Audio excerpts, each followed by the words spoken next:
So our next panel, what they're getting their celebrity moment here.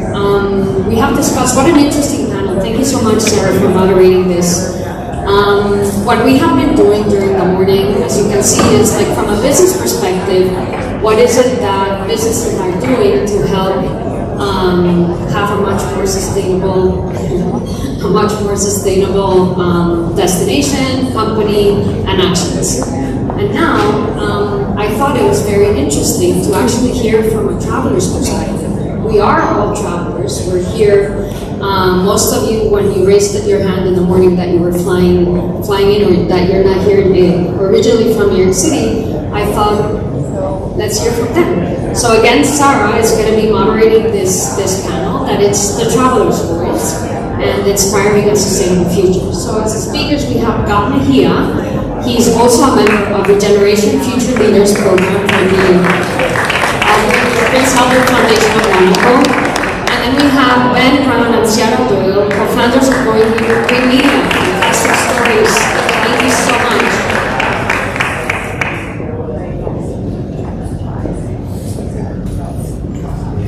And I think Kamoy is here. And no Stephen. Okay. Awesome.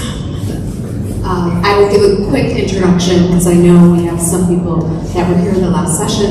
It's so amazing to be here. Thank you, Chris, for inviting me, a dear friend from the Entrepreneurs Organization, a great global group.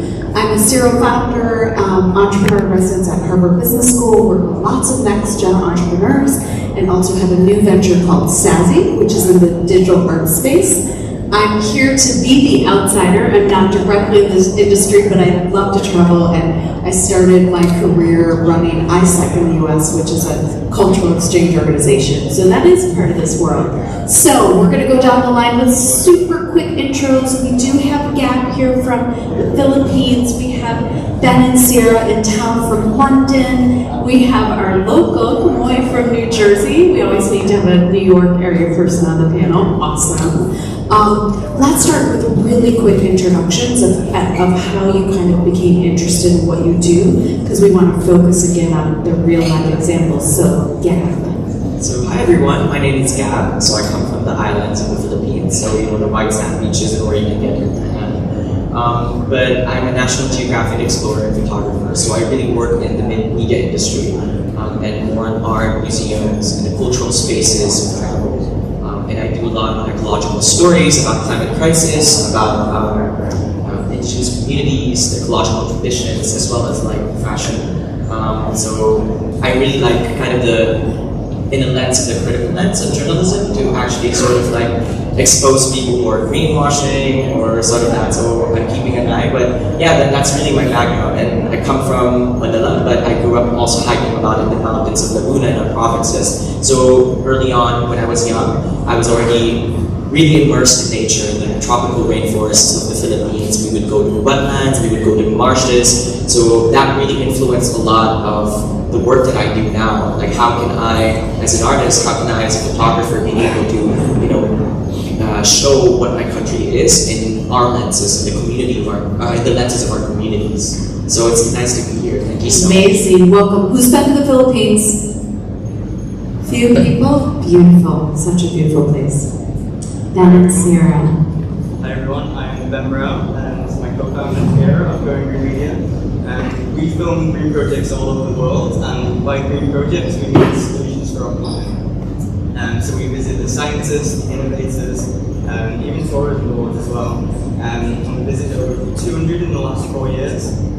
And our aim is basically just to highlight what they're doing and show our global audience online. So we have a social media following of over 500,000 people. Our aim is to get their word out as quickly as we can. Hi everyone, I'm Kira. So Ben just gave a little introduction of our company. So yeah, we're a media company that builds climate solutions. He didn't mention that he studied architecture basically and got into it by looking at sustainable building and design. And my background is in telecommunications and global strategic communication. And I also grew up in South Florida. where I spent every day on the beach essentially, and slowly as I got older started to notice the impacts of climate change. I mean, from hurricanes to water spouts over the ocean, plastic pollution washing up on beaches, so something that impacted my everyday life, but was also a big part of my education as a child. I had a science teacher who was wonderful, and she really emphasized taking care of the planet. We did an annual beach cleanup, and so yeah, I digress. But anyway, focusing on the planet was always at the core of what I knew and what I loved. So when I met Ben, we kind of looked at, like I said, he started with sustainable design and architecture, and then I said, why don't we cover all of the incredible solutions that are happening across the world? Because oftentimes when just watching the news or in traditional media, we found that it was often very negative and kind of doom and gloom, and it's not to ignore these issues because they are happening and they need to be addressed and shown for what they are, but we also said people need to understand that there is hope and that there are people out there making a difference for both people and planet. Thank you for coming in from London and bringing the Florida view. Really, really important. Kimoy. And hi everyone, happy Monday. My name is Kimoy Gray and I am a marketing professional. I'm actually very happy to be a part of this panel because I think that I represent the people. I focus on audience development and user experience. I work very closely with Robin on the Michigan project, and my responsibility was basically highlighting the objective business goals while making our audience happy when they attend our event. Sustainability was a very key driver in this project, and I created content around that and engagements. We're going to go back to Gab here. National Geographic Photography investigations. Take us there. Give us an example of something really cool that you've worked on. Yeah, so I've worked on a lot of projects with National Geographic Travel, National Geographic, and most of the stories that I work on, for example, in the Philippines, is with wildlife trade, or with example like wildlife experiences, especially we're a mega biodiverse countries, and I've also worked a lot with indigenous communities and how they would be able to tell their stories, so capacitating them with cameras, capacitating them with art tools for them to self-represent how they want to be seen in media. And this process is really about co-creation, how we can create, because like an Instagram, social media or whatnot, sometimes you kind of go into this myopic view where you kind of have a tunnel vision of what a place looks like. So like depending on these media outlets and how they show. And I think my role really is sort of to be this bridge to be able for these communities, for them to tell their own stories, how they want to be seen, and not to be seen or exoticized or like the likes of that way. So one of the projects that I worked in for 2 years is really this idea of like being able to travel slowly and how you can actually gather and listen to these stories. A lot of the travel industry is really driven by the media consumption that we have. Like, oh, where's the next Instagram hotspot, or where's the place where you can get this picture perfect photo. So it's always that sort of bringing back the community into the picture of how we can change the way we see, or how we can change the way we gaze at the world, how we see travel, and how our positions are there in these places, right? We're rooted into the land, we're rooted into the climate, and being a Filipino in the islands, I've seen a lot of how tourism has really destroyed a lot of the most beautiful reefs and the most beautiful white sand beaches because of over-tourism, mass tourism, and as well as how, for example, companies would come in to invest on these lands and sort of displace a lot of the marginalized communities out of their homes. So a lot of my job is really listening to these stories. When was the last time you talked to a fisherman? When was the last time you talked to your Uber driver bringing you from their airport? Like, these are the small things that we need to do in order to actually drive this reciprocity. And it's all about community, about creativity, and the climate, and bridging and weaving all these through storytelling. Okay, we're going to stay with you for a second. I want to go gazing with Gab.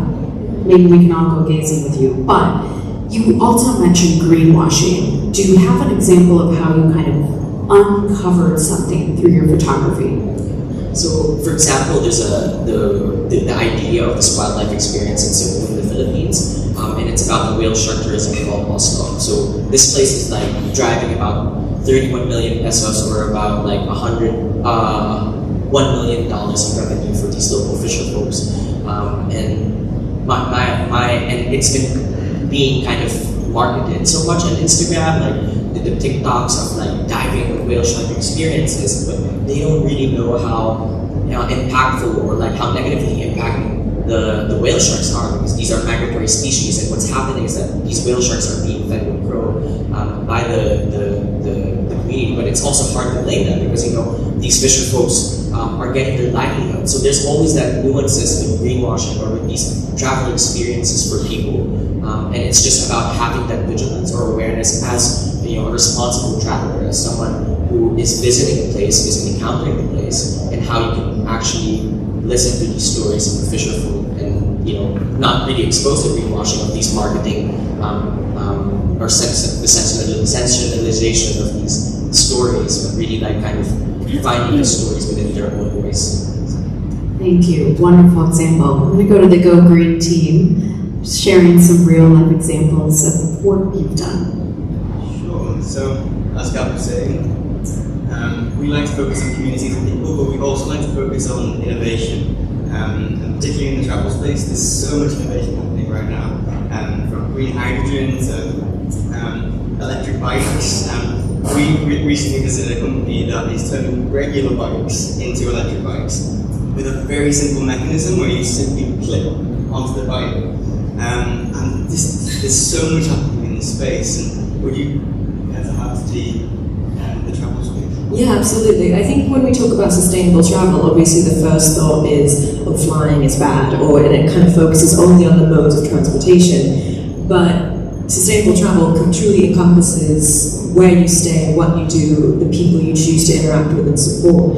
And like Ben was saying, at least in the mobility and micro-mobility space, there is so much great innovation there that I think is encouraging people to, rather than just visit a place, maybe walk around, see the tourist sites, they're really interested in, maybe renting an electric bike and going around the city, or taking a train to another small village that they read about somewhere.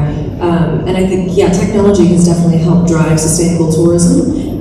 The great thing, like when we travel, for example, one big thing we always try and focus on is, like Gab was saying, is supporting local communities and we love to stay at like small B&Bs run by locals, people who grew up there. Like one of our favorite examples is on the island of Mallorca, off of the coast of Spain. There's a wonderful stay there called Ecosider, and they're based in the town of Soller, run by Soller locals, and it's one of these experiences that not only do you really feel immersed in the village, but they offer experiences in like cooking classes where they use produce from their garden, and they support other local businesses by encouraging guests to rent bikes from this local bike shop or take a yoga class with this local yoga teacher. So it's kind of, it's about that interconnectivity of supporting communities, and I think you have a much more enriched experience when you do these things, rather than go maybe stay in a big hotel where everything's really comfortable, but it's not quite an authentic experience. So I don't know if that answers your question. I kind of went over it, but No, that's perfect, because that's an example, like a true real life example. I'm going to go back to Ben, because I bet he has another one from Go Green, similar to hers, of a place you've been that you think is just cool and innovative. Yeah, and some of the times we visit places, and it doesn't have to be like the height of innovation. Sometimes it's the simplest things that are the most sustainable. And so a retreat that we went to, which was more of an active place, it made us feel like kids again, essentially, in the Austrian Alps. And it was this whole week of literally just vegan food, playing with snow, enjoying time outdoors, and we got there by train from the UK, and it was just the most wholesome experience, and there was no innovation, there was no technology around, so it goes to show that you can travel in the simplest ways. Yeah, just sorry if I could just add to that. That's the big thing. I think when we hear innovation, we think super sleek, high tech, and that doesn't have to be the case at all. Like what Ben said, the simplest of things, kind of going back to our roots as humans, if you will, can offer you the best experience. Absolutely. I think innovation is so often offline. I think Hector already touched on all these just like little beautiful things that they do in Mexico. I know, Viva Mexico. So thank you for bringing Austria into the mix. Who's in town from Austria? Anyone? Anyone? Keeping you on your toes. Anyone in town from Europe? Yes, welcome. Asia? South America, Central America. Awesome. New York, in town from New York. Oh, good. New York City in the house. Kamoy, an example of something that you've loved around sustainable tourism. Yes. So as I mentioned earlier, we worked with Michigan on their electric vehicle launch.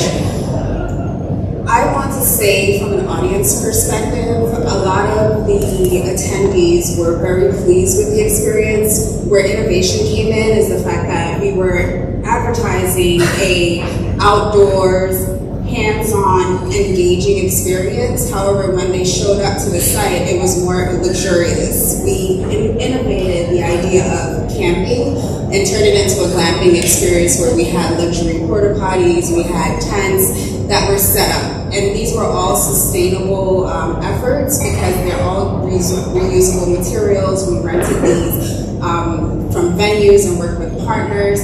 So I want to say that that was one of the most one of the innovative opportunities for us when we work with Michigan, so that way we can take in sustainability and carry out those themes and be a representation for what it is that the overall message was for the project itself. I'm going to stay with you because I'm super biased because I grew up in the beautiful state of Michigan, which has so much incredible natural beauty, the Great Lakes, 20% of like the world's water. It's amazing. And the Upper Peninsula is very remote and Exactly. not densely populated. So give me one example of how you showcase the natural beauty. Yes, so the trail is over 100 miles, so it was set up throughout the local landscape. People got to take 1 hour rides, 30-minute rides. So they also then got to attend and see the mines that are local in the area. So we really set up the landscape so that way it's sparse and people are able to see the different areas throughout Michigan and not just the one local area that we work with. And the trip went from where to where? So we started at Miller's Cottage and then we ended, it was a roundabout for that area. I'm sorry. Cool. If you haven't been to Michigan, come talk to us after. Yeah, it's in Montauk. I'm sorry. That's amazing. Thank you. Okay, we're always running out of time here. The good news is you're all going to stay for all the extra bonus questions afterwards. I'm going to go back to Gab. We also want to talk about the future. What are you predicting that is going to continue to evolve in this industry? Yeah, I think the future is really about care, about regeneration, really bringing back the idea. You know, it's like even the word tourism, right, comes from the word dormos, which is like derived from a tool that is used to describe a circle. So it's really about giving back, coming back to the land, and really bringing people back to the place because we've been so disconnected with nature. You know, when was the last time you went outdoors? When was the last time you've actually immersed yourself in the wonder of the heritage sites or the cultural aspect and really learn about the sciences, the ecological traditions that we have. So I think I feel like the future is going towards that a bit, but at the same time weaving, you know, these technologies that Ben and Sierra also shared, like how can we actually create both the traditional and at least the contemporary spaces into the idea of what new travel is. So I want to go back to, I want you to repeat where the word tourism came from in case anyone missed it. Yeah, it's from a Greek word, tornos, which is like a tool to describe a circle. And you know how tourism or a tour isn't like a linear thing, but really a circular thing of, you know, sort of the word circular tourism is used in the industry, but in a way you just described it though. That's beautiful. Thank you. Ben and Tara. I think it's a combination. The future is adventure and innovation, and that kind of like adventurous spirit is the trips that you remember the most. And combining that with innovation. And one of the most memorable trips that we've done, I'd say, is we got some electric bikes. We did a 600-kilometer cycle across the Netherlands with pretty much no plan. And that was the most memorable trip we've done, and very little carbon emissions, and it was just an adventurous trip. It's just beautiful as well. I think we don't connect with nature enough, obviously, and whether you just have the chance to look at the sky every day or, I don't know, touch a tree, don't be weird, I love it. Like, I think we just really, reconnecting with nature is a huge thing. And to answer your question and kind of bounce off of what Ben said, I think, adventure is a huge thing, and also authenticity. Whether you work for a large hotel chain, or own a small B&B, or work for a tourism board, or just run individual tours of your own, I think being authentic in what you do, and like we said earlier, not only connecting with the community and the local natural beauty, I think be honest as well about what's happening. Don't be afraid to acknowledge your successes or innovation in an area, but also don't be afraid to acknowledge your shortcomings or things that you're still working on as well. Because one thing we always say is, don't expect perfection, but you can demand documented progress. And that, I think, is such a huge point that so many people are kind of afraid of, like, oh, well, we're not doing this yet, so let's kind of, not tell people about it. But it's like, no, I think, especially for this generation too, we very much can see through flowery language, and we want to be communicated with honestly and told, hey, this is what we're doing, this is what we're trying to do, and we'd love if you could help us do that, or kind of give us your feedback as well. Amazing. Kamoy, what are you predicting for the future? I would totally agree with what you mentioned, and just making your audience knowledgeable, right? Just walking them through the steps. If there are challenges, let them know how you're trying to overcome those challenges and how you're planning to bring the community in as well. I think once you have the community's backing and those partnerships, it'll be a lot easier for you to get your goals accomplished. So we have a little more time this time. We had to be really fast on your favorite destination on the last panel. But this time we have just a moment more. So your favorite sustainable destination, Gab. And why? Patagonia or Argentina and Chile, because their conservation efforts there are really seen, and they were really able to protect the wilderness that they have, and just being immersed in the beautiful outdoors, the Torres del Paine, the glaciers, you can really just be free and wild, and so it's really beautiful. How many times have you been to the Galapagos? I haven't been to Galapagos, but I've been to Patagonia. It's like Beautiful, beautiful. Who's been to Patagonia? Oh, good. Okay. Conversation piece. Ben. I would say Costa Rica, I think, because it's got the jungle. Did you hear that? He said Costa Rica, Chris. Because it's got the jungle, the sea, and I really felt like George in the jungle at times, just like swimming through the zip lines, and I just felt like a kid again. I think it's such a joyful place, and there's so much adventure opportunities there. Ben, are you saying that because Chris is from Costa Rica? Just wondering. Who else is here from Costa Rica? Maybe Chris's mom and dad, a few others. Who's here from Costa Rica? Give it up for Costa Rica! Woo-hoo! For me, I have to say the Dolomites, so of northern Italy and Austria. It's truly a landscape that will take your breath away. And like I said, I'm from Florida, which is like the flattest place on earth. So, like Mount Trashmore is our highest point in the state. But so yeah, seeing mountains in general always gets me excited. But seeing those mountains, which look like almost something out of like Jurassic Park or something, like it truly is just. It brings tears to my eyes sometimes, because it's one of those places you're like, wow, our world is so beautiful. We need to fight for it. And there, you have so many opportunities in both summer and winter to explore and properly savor. Come on. Yes. So my example would be Tanzania. I had the opportunity to spend 10 days there for an economic development course, and just going around the guided tours and just seeing the different landscapes and seeing exactly how communities were being impacted made a difference for me, and I believe that's why I am in this space, and I like to create content in order to teach people and inform people about what is happening outside of our luxurious containers. So this is the last question for bonus content, especially because there are so many New Yorkers in the audience and people visiting New York. Something on your list for this week that you're going to see because it represents sustainable tourism in New York City. Kamoy, you're the local. Where would you send them? I would say the area in Brooklyn where they're filming a lot. What is the Dumbo area? Yeah, there's lots of recreational opportunities down there when it comes to seeing New York City, as well as there's also a beach being built, I believe, on the water somewhere. But yes, those would be my sustainable recommendations. Thank you.